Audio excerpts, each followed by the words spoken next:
ನಮಸ್ಕಾರ. ನಾನು ನಿಮ್ಮ ಪ್ರೀತಿಯ ಗಾಯಕ ಹಾಗೂ ಜಿ ಸರಿಗಮಪ ಜೂರಿ ಮಹೇಂದ್ರ. ಏಪ್ರಿಲ್ 24ನೇ ತಾರೀಕು ಅಂದರೆ ಇದೇ ತಿಂಗಳು ಪದ್ಮಭೂಷಣ ವರನಟ ಡಾಕ್ಟರ್ ರಾಜ್ಕುಮಾರ್ ಅವರ ಹುಟ್ಟುಹಬ್ಬದ ಪ್ರಯುಕ್ತ ಅವರ ಹುಟ್ಟೂರು ಗಾಜನೂರಿನಲ್ಲಿ ನಡೆಯುವಂಥ ಒಂದು ಸಮಾರಂಭದಲ್ಲಿ ಡಾಕ್ಟರ್ ಪುನೀತ್ ರಾಜ್ಕುಮಾರ್ ಅವರ ಒಂದು ಆಡಿಯೋ ಬಿಡುಗಡೆ ಆಗ್ತಾ ಇದೆ.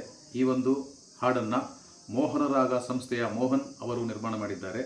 ಇದರ ಸಾಹಿತ್ಯ ಹಾಗೂ ರಾಗ ಸಂಯೋಜನೆ ಆರ್ ರವಿಕುಮಾರ್, ಇದರ ವಾದ್ಯ ಸಂಯೋಜನೆ ಬೆಂಗಳೂರಿನ ವೇಣು ಸರ್ ಅವರು ಮಾಡಿದ್ದಾರೆ. ಈ ಒಂದು ಸುಂದರವಾದ ಗೀತೆಯನ್ನು ಅಪ್ಪು ಸರ್ ಗೀತೆಯನ್ನು ನನಗೆ ಹಾಡಿಸಿದ್ದಾರೆ. ತುಂಬ ಚೆನ್ನಾಗಿ ಮೂಡಿಬಂದಿದೆ ಹಾಡು.